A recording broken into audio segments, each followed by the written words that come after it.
한수람 씨, 내 집을 아니오는 없고 오늘도 주의 은혜가 여러분과 함께 하시기를 축원합니다. 우리 교회가 좋은 교회인 줄 인정하시면 아멘 합시다. 왜냐하면 지금 사면 초과로 얼마나 교회를 압박하고 핍박하고 위협하고 협박하고 이러는 판인데 안 나올 것 같은데, 우리 교회는 일부 예배 때부터 오히려 더 많이 왔어요. 이게 교회 저력이에요, 저력. 할렐루야. 그리고 마스크 쓰고 이거 참 찬양이가 이만저만이 아닐 텐데, 이런 때는 그냥, 그전에는 별로 박수 안 해줬는데 매주 한 번씩 박수 해주자고. 박수. 또 마스크 쓰고 앉아가지고 예배하려니까 얼마나 불편하겠어요. 여러분을 위한 박수, 자작 박수.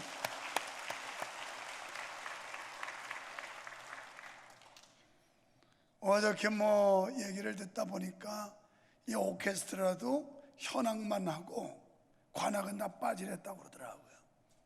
그래서 왜 그러느냐고 다 하라고 그랬더니, 그게 뭐 저거 아니 무슨 관악한 게 무슨 죄냐고.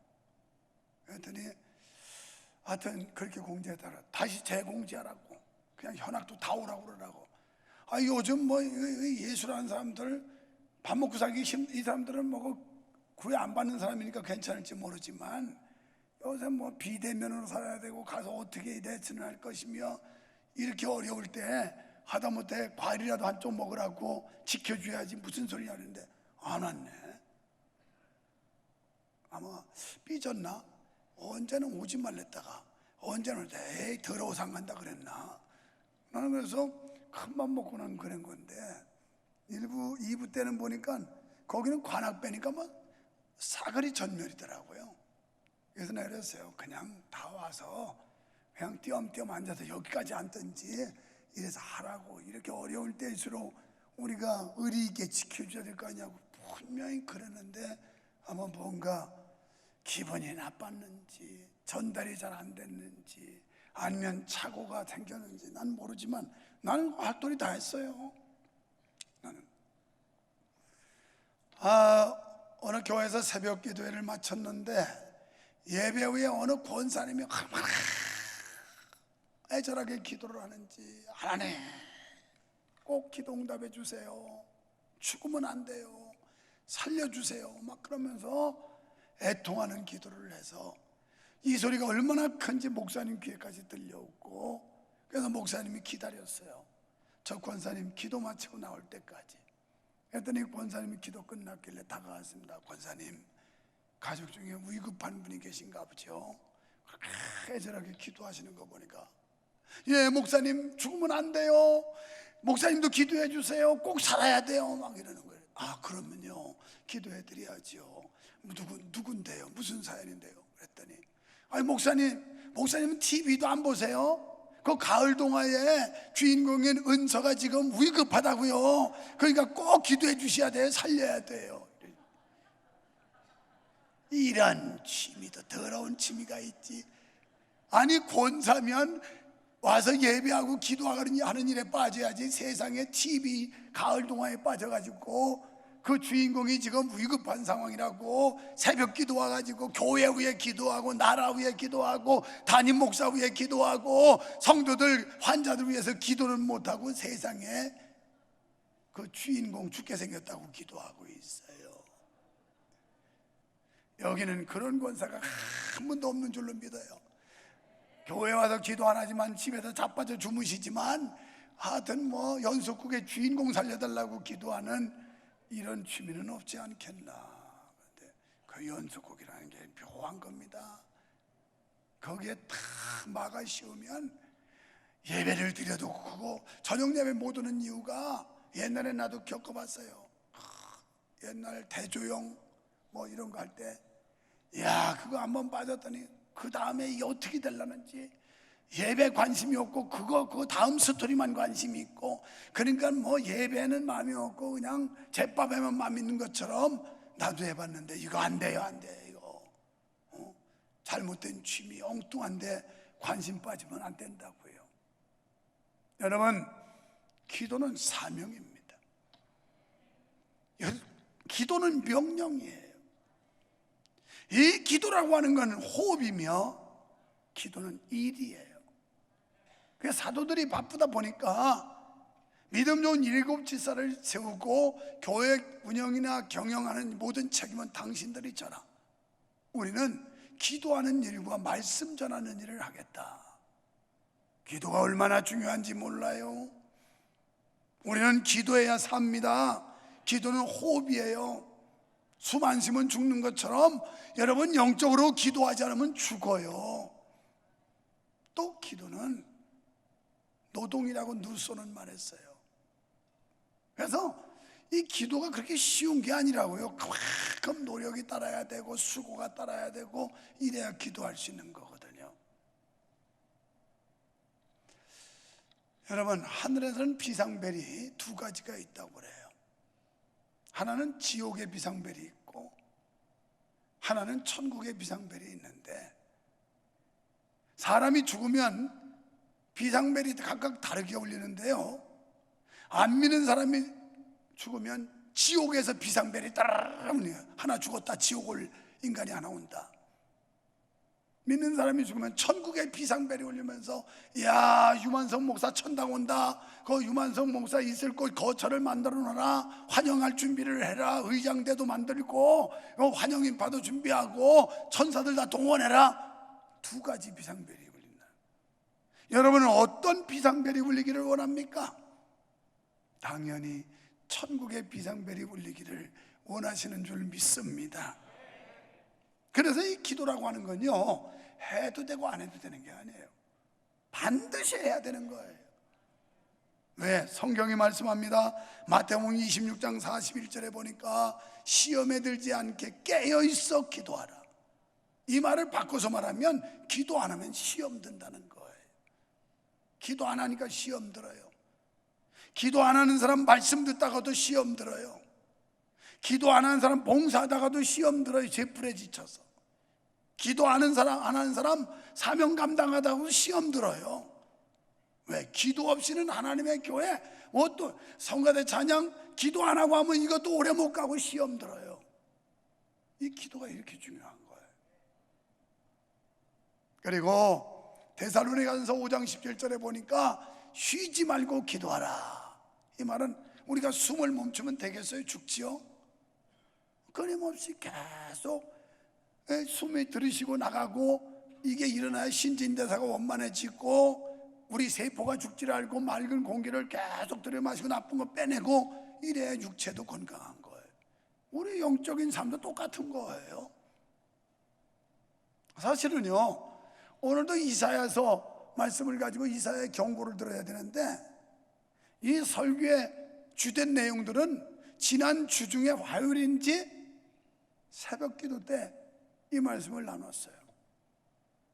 근데 이 말씀을 보면 너무 은혜가 되길래 이거 다시 좀 더 구체적으로 보완해서 설교 한번 더 해야 되겠다 한 거예요. 마태복음 18장 19절로 20절에 보면, 2 사람이 땅에서 합심해서 무엇이든지 구하면 하늘에 계신 내 아버지께서 저희를 위하여 이루시리라.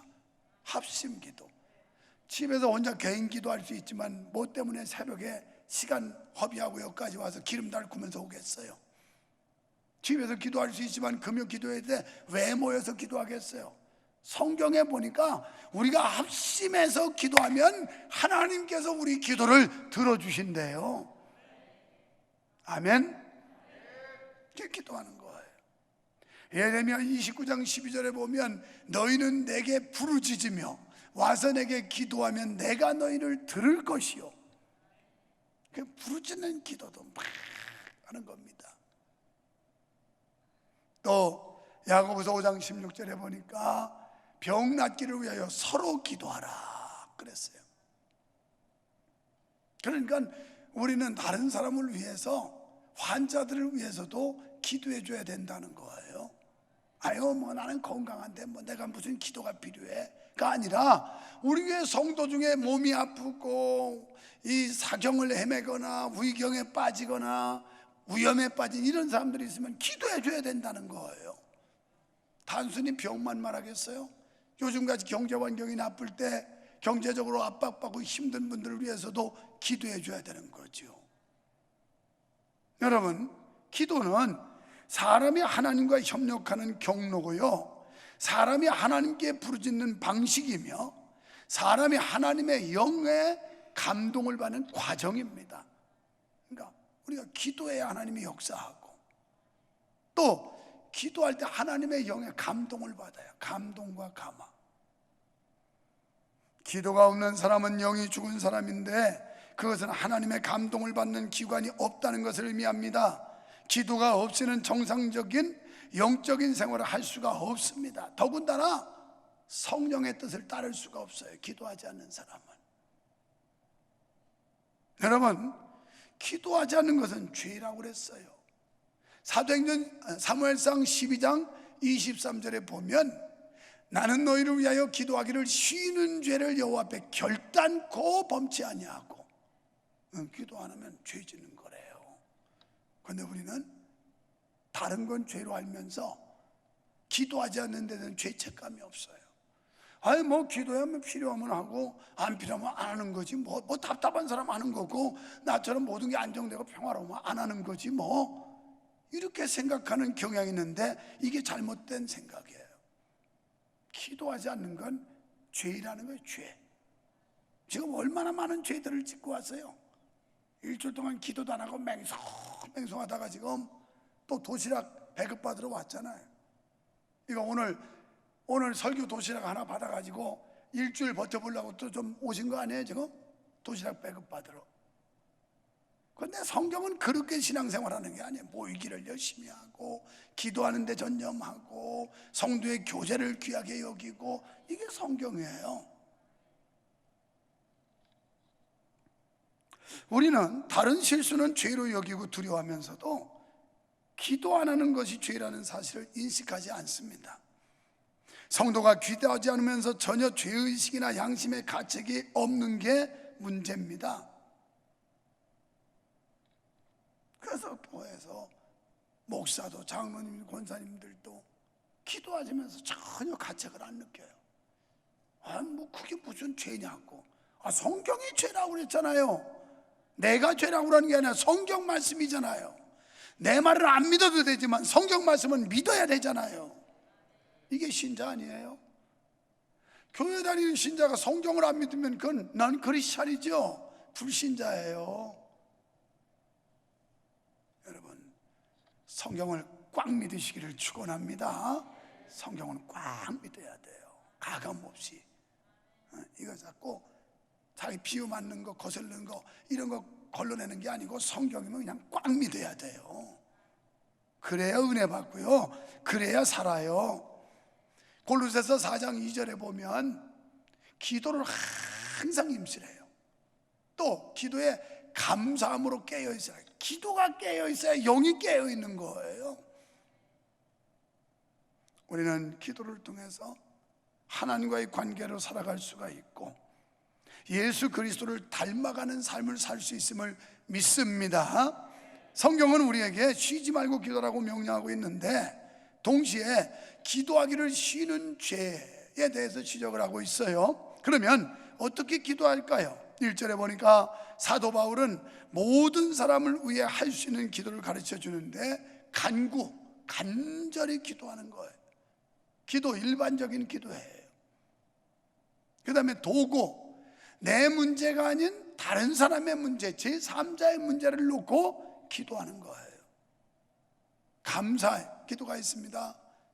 요즘같이 어지러운 세상, 환난 많은 세상, 그리고 전염병 걸릴까 봐 겁나는 세상, 이런 세상에서 그래도 하나님이 안전하게 해주셔서 우리를 여기까지 올 수 있게 된 거 얼마나 감사해요.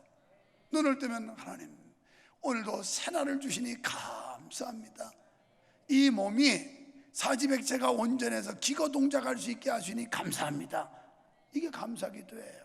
오늘도 하나님이 함께 해주셔서 승리하게 하실 걸 믿고 감사합니다. 이게 감사기도예요. 두 번째는 2절에 높은 자들을 위해서 기도하라.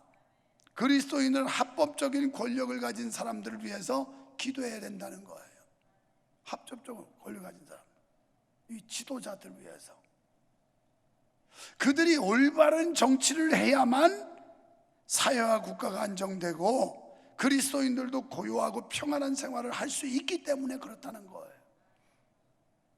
그래서 권세 잡은 사람들을 위해서 기도해야 돼요.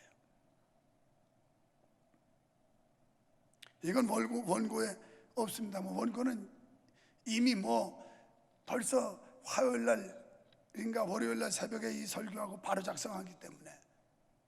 우리나라는 지금 일명 거목이라고 하는 사람 2사람이 죽었어요.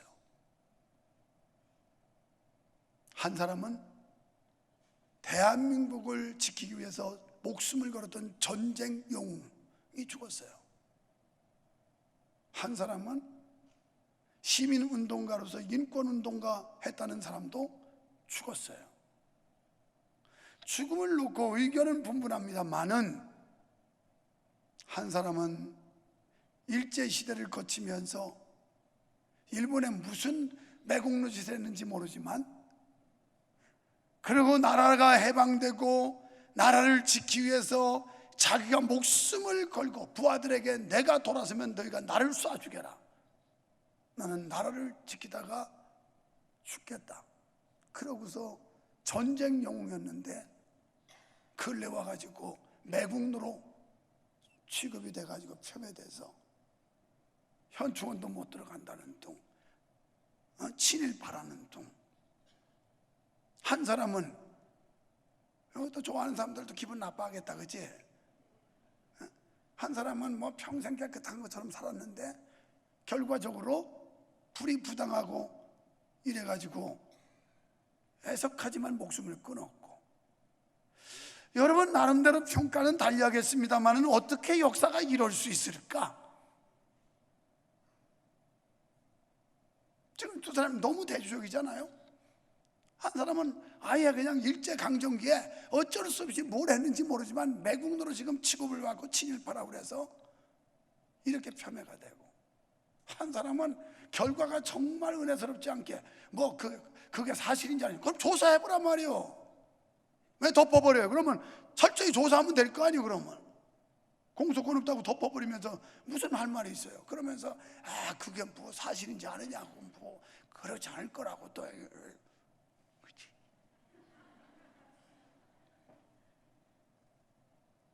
내가 2부 예배 때도 이런 비슷한 설교를 했더니 한 사람이 이따가 벌떡 일어나가더라고요. 이런 인간이 이게 예수를 믿는 건지 인간을 믿는 건지 모르겠어 이거.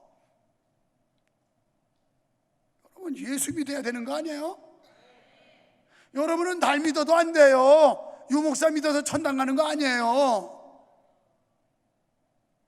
누구도 믿으면 안 돼요. 우리는 하나님을 믿어야 되고 예수님 믿어야 되고, 그래야 구원받아요. 그래야 구원받아.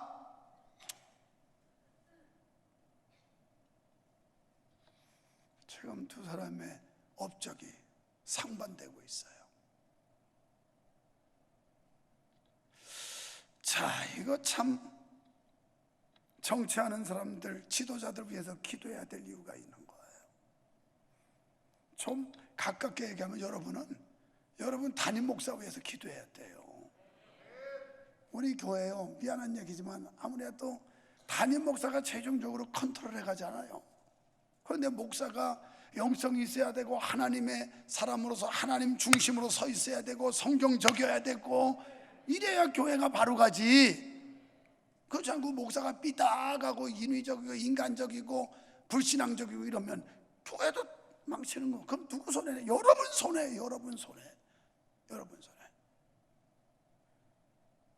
셋째, 4절과 5절에 보니까 복음 전도를 위해 기도하라. 하나님은 모든 사람이 구원에 이르기를 원하세요. 모든 사람. 지금 여기 교회에 있는 여러분만이 아니라 저 교회 바깥에 있는 사람들까지도 구원받기를 원하시는 게 하나님 마음이에요. 그래서 예수님을 이 땅에 중보자로 보내신 거예요. 하나님과 우리 사이의 유일한 중보자는 예수님밖에 없어요.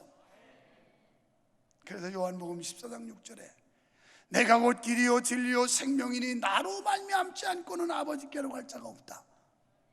유일한 구원자, 유일한 진리, 유일한 생명, 그분이 예수 그리스도인 줄 믿으시면 아멘 합시다. 예수님의. 그런데 요새 교계가 중심이 돼서 발끈하고 있는 사항들이 있어요. 뭐 예배도 예배지만 그게 뭐냐면 포괄적 차별금지법. 차별하면 안 되죠. 당연히 평등해야죠.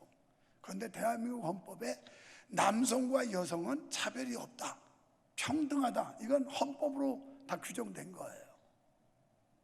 그런데 이제 그 뒤에 발생한 것들, 이게 이제 많잖아요. 뭐 동성애자, 뭐 장애우들 막 이런. 그래서 이제 그런 걸 포함해서 인권위원회 법에는 어느 누구도 평등한 대우를 받게 돼 있지 차별하면 안 된다, 이게 또 있어요, 그 조항에. 그런데 지금 쓰잘데가 없이 세금 갖다가 그거 세비 줬더니 누굴 발의했냐면 포괄적 차별금지법, 이거 지금 발의해 놨어요. 그게 지금 난립니다. 그러면 교회가 차별해서 그러냐? 교회는 공평해야죠. 남녀, 노소, 빈부, 귀천 막론하고 누구든지 동등하고 대등한 대접을 받는 게 교회여야 되고 그렇게 해야 됩니다. 그런데 왜 우리가 그렇게 하냐? 이게 문제예요. 그 중에 뭐 여러 가지 문제가 있습니다만은 차별금지법 속에서 예수만 구원자라고 그러면 안 돼요. 교회 나와서 예수 믿어야만 천당 간다고 그러면 이거 차별이에요. 종교차별. 이거 걸리는 거예요. 또 죄를 죄라고, 예를 들어서 동성애, 그 사람들을 뭐 핍박을 하거나 이러지는 않지만, 여러분, 동성애는 성경에 반하는 일이고 하나님의 창조 질서를 어기는 거고, 그리고 이 사회의 윤리와 도덕을 파괴하는 겁니다. 그건 죄입니다. 이 소리 하면 안 된다는 거예요. 이런 것도 하지 말라는 거, 차별이야 이게. 그 다음에 아주 재미있는 거, 성적 취향. 오늘 여성분들 한 맺힌 거 많지요? 내가 어쩌다가 여자로 태어나서 치마 두르고, 내가 평생을 이거 밥해 먹여야 되고 빨래 해야 이거 떨리게, 이거 내가 왜 이런 운명이냐, 이거 좋은 거 있어요. 이번에 저 사람들 하겠다는 게 성적 취향. 내가 이렇게 생각해 보니까 나 여자 되고 싶어. 이 취향이야. 자기가 선택할 수 있는 거야. 그러니까 태어날 때부터 성을 타고나는 게 아니라 자기 취향대로 그냥 하면 돼. 그래서 내가 여탕을 가고 싶어. 목욕탕에? 아, 나 오늘부터 여자라고. 그럼 여자로 인정해 주라는 거야. 여자로, 취향으로. 그래가지고 그냥 여탕에 흔들고 돌아다니는 거야. 야, 이거 참 재밌는 세상인데, 한 번도 경험해보지 못한 세상, 한 번도 경험하지 못한 세상을 만들어 주겠다고 그랬잖아요. 지금 그렇게 가고 있어요, 이게. 그 다음에 아까 말했던 여자들 한 맺혔잖아요.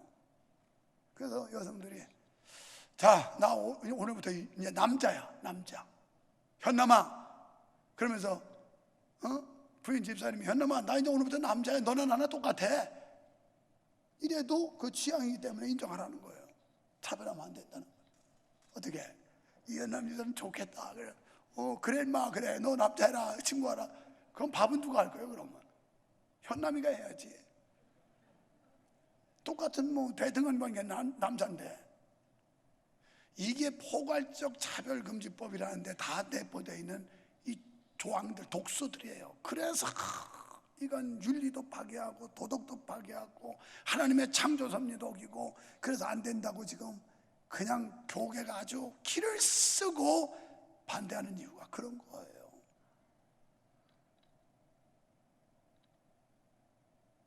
여성분들 얼마나 힘들어요. 제가 기도의 사명이라고 그랬는데, 여러분, 사명이라는 건 싫어도 해야 되고 좋아도 해야 되는 게 사명이거든요. 그런데 여성분들 뭐 요즘 시대가 많이 바뀌기는 했습니다만, 그래도 우리나라 정서로 또 우리가 인식하기는, 여성들은 그래도 가족의 건강을 책임지고 가정을 잘 관리하고, 그러면서 가정의 어떤 역할이 크다고 하는 책임감 때문에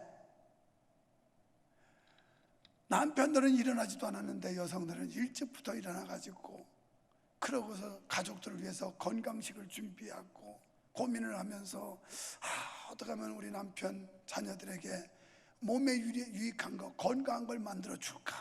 이거 메뉴판 짜느라고 막 뇌가 지날 정도로 막 왔다 갔다 하고, 그런데 이게 사명이라고 생각하니까 기쁨으로 하는 거예요. 사명. 우리들이요, 사명이라고 생각하면 즐거움으로 할 수 있지만 이게 그냥 노역이라고 생각하면 지겨운 거예요. 지겨운 거야. 기도도 우리가 사명이라고 생각하면 자연스러워요. 그냥 지극히 당연히 해야 될 일이고 자연스러워요. 여러분, 여러분에게 언젠가 모르겠습니다. 우리가 이제 이 포괄적 차별 금지 반대에 대한 서명하자고 그러면 열심히 하세요. 이런 내용 때문에 반대하는 거예요. 차별하자고 하는 게 아니에요. 동성애자들 자기 취미로 그런다면 뭐 그걸 저주하고 이 죽일놈들 막 협박하고 이런 거 안 한단 말이에요.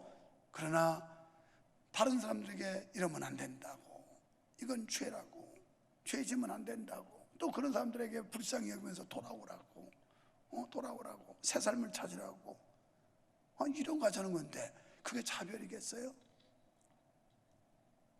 그래서 하나님의 마음은 지금도 모든 사람이 죽게 돌아와서 하나님과 화목하기를 원하고 계시다는 거. 그러면 우리가 전도하면 안 돼요. 그거 포괄적 차별금지법 통과되면요, 전도하면 안 됩니다. 왜냐하면 모든 종교는 평등하고 차별이 없기 때문에 우리가 가서 여러분 예수 믿으세요, 교회 나와서 예수 믿고 구원 받으세요, 이 소리 하면 차별하는 거예요. 좋겠지요? 교회 다니는데 늘 걸리는 게 그거잖아요. 전도 좀 하세요. 전도 하기 싫어 죽겠는데 자꾸 목사는 강단에서 전도해야 된다고, 하나님이 그걸 원하신다고, 제발 전도하세요 이랬는데 다른 건 다 쏟다가 요 단어만 나오면 막 열받쳤는데, 아이고 좋다야, 아이고 이번에 그 법 꼭 통과돼야 되겠다. 지옥 갈 기다. 우리가 천국 안 가려면 뭐하라 여기 나오겠어요? 천당 가려고 예수 믿는 거지, 지옥 가려면 가만히 있어도 가요. 왜? 사도행전 4장 12절에 보면 다른 이로서는 구원 얻을 어떤 이름도 천하 인간에게 주신 일이 없다. 한번 같이 읽을까요? 시작. 다른 이로서는 구원을 얻을 수 없나니 천하 인간의 구원을 얻을 만한 다른 이름을 우리에게 주신 일이 없습니다 하였더라. 아멘. 그래서 전도하는 거예요. 그냥 다른 종교 그 교주 우상 거기도 구원이 있다면 왜 우리가 전도하고 뭐 밥 먹고 살고 싶어서요? 그보다 더 중요한 건 영혼 구원 때문이잖아요. 영혼 구원. 에스겔 2장 7절에 보니까 그들이 듣든지 안 듣든지 패역한 자들이기 때문에 안 듣겠지만 너는 전하라, 고하라 그랬고요. 에스겔 3장 11절에 듣든지 아니 듣든지 그들에게 고하라. 디모데 후서에는 너는 말씀을 전파하라, 때를 얻든지 못 얻든지 전하라 그랬어요. 여러분, 하나님의 그 심정, 잃어버린 영혼에 대한 안타까움, 이 마음을 우리도 가져야 된다는 거예요. 경건하고 흐트러짐 없는 신앙생활을 하면서 복음을 전하기 위해서도 우리는 기도를 쉬지 말아야 합니다. 마태복음 7장 7절에 보니까 구하라 주실 것이요, 찾으라 찾을 것이요, 문 두드려라 열릴 것이라 그랬어요. 우리가 하나님 앞에 구하면 주신대요. 그래서 구하는 거예요. 지금 우리는 매우 어려운 시대를 살아가고 있습니다. 정치적 혼란, 경제적 혼란, 교육의 혼란, 신앙적 혼란 등, 이게 바로 마가복음 4장 34절에 말씀하고 있는 광풍이에요. 한 번은 예수님 제자들이 예수님과 함께 배를 타고 건너편 마을로 전도하러 가기 위해서 이동을 해요. 그런데 갑자기 광풍이 일어났어요. 광풍이라 하면 이게 갑자기 생긴 돌풍을 말하거든요. 그냥 뭐 단어대로 해석하면 미친 바람이에요. 느닷없이 갑자기 생겨가지고 확 돌아서 배가 뒤집어지는 이런 거죠, 돌풍. 그래서 광풍이 생겨요. 제자들이 막 안간힘을 썼어요. 살아보려고 막 노를 젓고 중심을 잡아보고 도저히 안 되겠으니까 고물에서 배 뒤편인데 거기서 주무시는 예수님을 막 깨워요. 선생님 우리 죽게 됐다고요 지금. 그래서 예수님을 깨웠더니 예수님이 일어나서 말씀하세요. 바람과 바다를 꾸짖으신 즉 잠잠해졌더라. 이게 마가복음 4장 34절 이후의 말씀이에요. 지금 우리가 막 이 회오리 속에서 정치, 경제, 무슨 교육, 문화, 그 다음에 종교, 사상 막 정신이 없습니다. 이 광풍이 부는 것처럼 이때 할 일은 하나님 앞에 기도하는 거예요. 하나님이 우리의 삶의 현장에 개입해 주시기를 간구하면, 하나님이 말씀하시기만 하면, 하나님이 명령만 하시면 자연까지도 순종한다는 사실을 믿으시기 바랍니다. 그래서 예수님이 우리 삶에 개입만 하시면 모든 문제는 즉시 해결돼요. 네 번째는 회개 기도를 해야 됩니다. 이런 글을 보았습니다. 이것도 새벽 시간에 제가 소개했던 글이에요. 만일 어떤 사람이 불의를 저지르고 있는데 불의를 저지르고 있는 사람이 기도한다고 그 기도를 하나님이 들으시겠는가? 전도에 대해 무관심한 사람이 교회 부흥을 기도한다고 응답이 있겠는가? 그럴 수 없다. 11조 생활하지 않고 물질의 축복을 위해 기도한다고 응답이 될까? 본인이 희생하지 않고 교회 부흥을 위해 일꾼을 세워달라고 기도한다면 그 기도가 상달되겠는가? 이런 글이었어요. 그러니까 내가 먼저 해야 된다는 거예요. 내가 먼저. 여러분, 우리 교회 잘 되기를 원하시면 아멘 합시다. 그러려면 내가 먼저 해야 돼요. 네가 먼저가 아니고 우리가 솔선수범해야 된다는 거예요. 그걸 성경은 말씀하고 있죠. 그리고요, 이사야 59장 1절로 2절에 보면 이런 말씀이에요. 여호와의 손이 짧아 구원치 못하심도 아니요, 여호와가 귀가 둔해서 우리 소리를 듣지 못하심도 아니라 너희 죄악이 너희와 하나님 사이를 내었고 그 죄가 하나님의 얼굴을 가리워서 너희를 듣지 않으시게 했다. 죄 때문이라는 거예요. 기도해도 응답이 안 온다. 기도해도 문제 해결이 안 된다. 죄 때문이라는 거예요. 우리가 죄를 그냥 부둥켜 안고 죄를 그냥 가지고 기도해서는 하나님이 그 예배도 기도도 듣지 않는다는 거예요. 우리의 심령의 죄를 그냥 가득히 채운 채 오늘 예배당에 앉아 있어도 하나님이 그 얼굴을 가려버린다는 거예요. 얼마나 무서운 말씀입니까?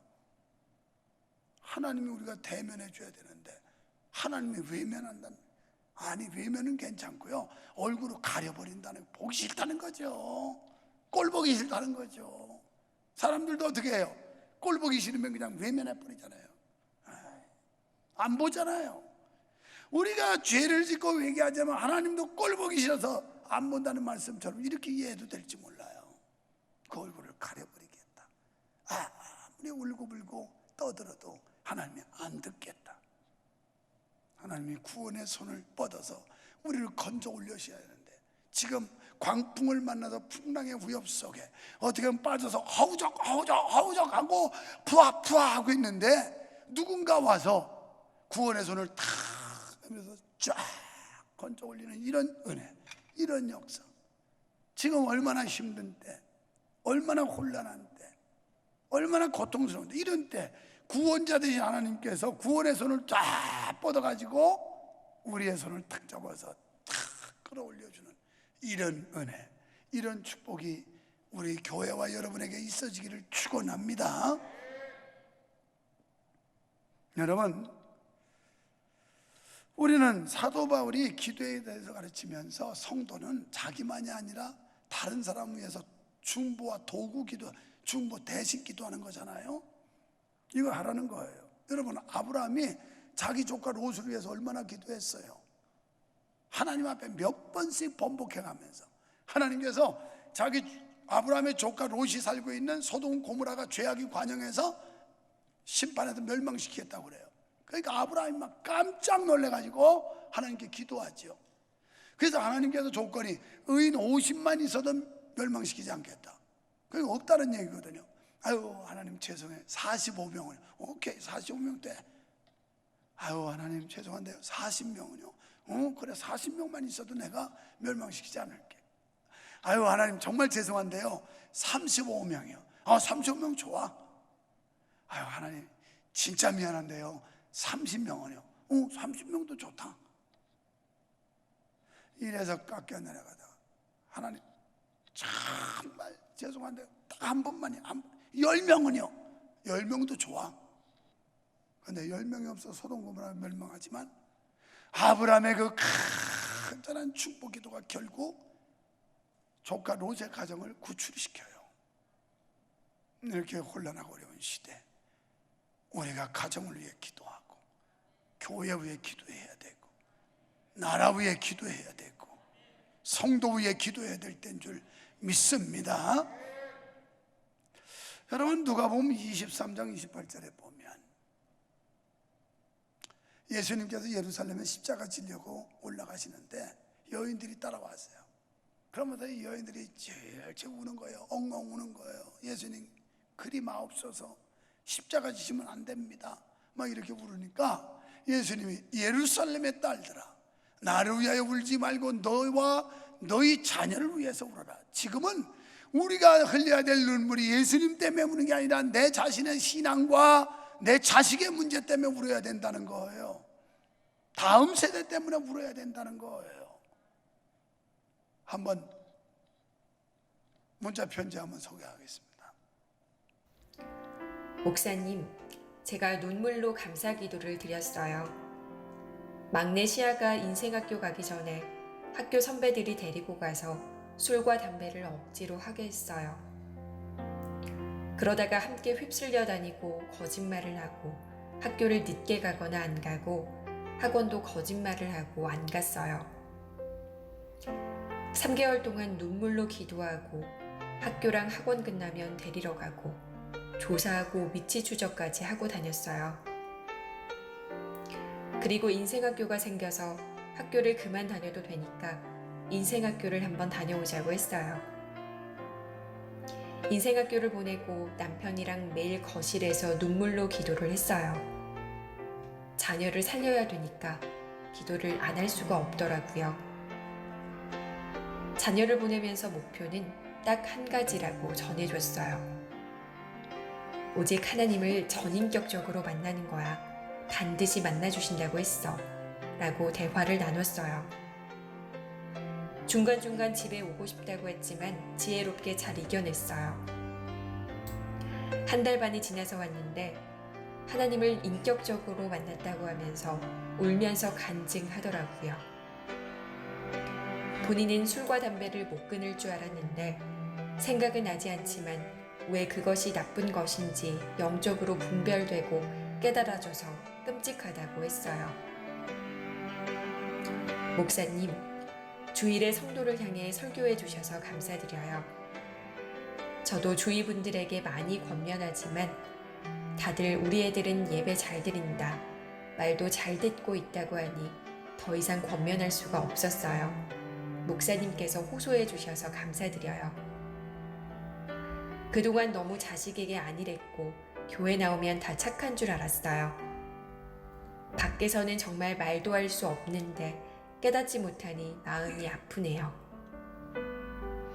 그래서 아들 시안이도 대전 청년 캠프에 보냈는데 금요일에 통곡을 하고 울었다고 했어요. 하나님께서 인격적으로 시안이를 반드시 만나주실 것이라 믿어요. 그때 또 기적의 축제 소식을 전해드릴게요. 목사님께서 반대를 무릅쓰고 앞장서 주셔서 너무 감사드립니다. 목사님과 사모님 너무 사랑하고 축복합니다. 착각하지 마십시오. 저건 남의 집 아이의 이야기지 우리 아이는 절대 그럴 리가 없어. 지금 여러분의 자녀들이 심각한 위험에 노출되어 있다는 거 명심하십시오. 나는 며칠 전 신두리 가가지고 그 책임자한테 들으면서 충격을 먹었어요. 우리 다니엘 DCS에 온 아이들 착실한 아이들이에요. 늘 밝았고 교회 생활 충실히 예배 생활을 했고, 언제 봐도 이런 아이들처럼 모범생은 없겠다 싶을 정도의 아이들입니다. 그런데 그 책임자가, 목사님, 이 학생들이 매주일 집으로 3일 동안 지내기 위해 가는 거 반대입니다. 왜 그러냐 그랬더니 아직은 그 인격체가, 그리고 영적 인격이 완전히 형성되지 않았기 때문에 여기서 훈련해도 3일 동안 집에 간 사이에 도로 재턱이 돼버릴 겁니다. 목사님 모르시겠지만 이 아이들이 모두 아주 착하고 성실한 아이들 같지만 이 중에 여러 명의 아이들이 이미 술, 담배를 했고 더 깊은 수준까지 빠진 애가 있습니다. 그래서 얘들은 오면 반드시 키트로 체크를 할 겁니다. 그게 있다네요. 그래서 알코올 체크하는 키트가 있고 니코틴 체크하는 게 그게 2,500원, 3,000원 정도, 뭐 여성들 그거 임신 테스트 하듯이 그런 게 있대요. 그러나 요주의 인물, 요 아이들만 하면 자존감도 또 자존심 상하기 때문에 그럴 수 없고 전체를 다 체크를 할 겁니다. 어떠세요? 아유, 목사님, 우리 애는요 주일마다 예배 잘 오고요, 고분고분하고요, 말 잘 듣고 있어요. 안전해요. 우리는 편안해요. 다 이런 애들이 지금 우리 다니엘 TC에서 온 애들이에요. 뭐 문제아가 온 게 아니고. 그런데 우리 모르는 사이에 선배들의 위협과 강압, 유혹, 이게 없는 줄 압니까? 여러분이 지금 속고 있다고 생각하시면 돼요. 착각에 빠져서 오해하고 있다고 생각하면 돼요. 우리 아들이 대학 다닐 때였는지 무슨 일 때문에 우리 집에서 정말 딸은 엄마랑 자고 아들은 나와 함께 침대에 누워서 깊은 대화를 한 적이 있었어요. 눈물 흘리면서. 우리 아들이 하는 얘기가, 지금은 아빠를 존경하고 사랑하지만 어린 시절, 고생스러울 때 시절 생각하면 그때는 아빠가 야속했고 원망했고, 그러다 보니 자기도 수많은 유혹이 있었는데 그래도 다행스럽게도 유혹에 넘어가진 않았지만 아빠, 중학교 때 얘기를 하는 거예요. 목사님들 자녀들도요 담배 피는 애들 많고요, 뭐 교회 중직이라고 자기 아버지가 뭐 장로고 권사고 그런다는데 그런 애들도요 담배 피는 애들 많거든요. 저도요 그 유혹 엄청나게 많이 받았어요. 그런데 용케도 피할 수 있었어요. 다행으로. 다른 일 때문에 깊은 대화를 하면서 이 아이가 그걸 실토를 해요. 중학교 시절을 얘기하는 겁니다. 부모들이여 정신 차리세요. 그런 식으로 고등학교 때까지는 자유가 없고 경제 어떤 거 독립권이 없고 하니까 부모 말에 고분고분하다가 대학만 가면 그때부터 다 나가리 때까지 있고, 신앙은 온데간데 없이 다 팽개쳐버리고, 주님은 아는 데도 없고 교회는 상관도 없고, 이렇게 전락한 젊은이들이 이 땅에 얼마나 많은지는 알고 있습니까?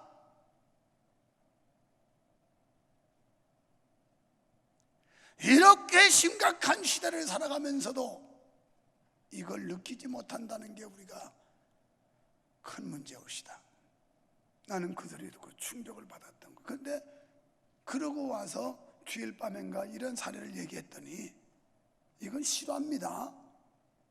그냥 개인의 프라이버시도 있고 그래서 이름 밝힐 수 있지만 일부러 안 밝힌 거예요. 지금은 변화받았으니까 밝혀도 돼요.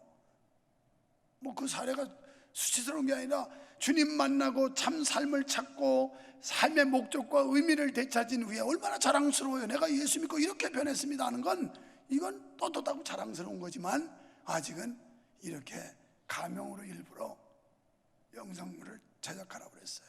내 핸드폰에는 다 실명이에요. 그랬는데 어제 이 동네에 있는 초등학교입니다. 그 학교 명예에 있어서 학교를 지금 이름을 공개하지 않는 건데, 우리 교직에 몸담았던 우리 집사님이 그 초등학교 담임할 때 이 아이가 왕따를 당해가지고 얼마나 충격이 크고 아이가 정말 힘들어했고, 그러다가 어느 날 서랍에서 글을 뺐는데 거기에 대한 한 맺힌 내용을 쓰면서 언젠가 내가 칼에다가 청산가리를 묻혀가지고 너희를 복수하리라. 증오와 원망과 복수심이 끓어오르면 결국 행동을 옮기게 돼 있는 거예요.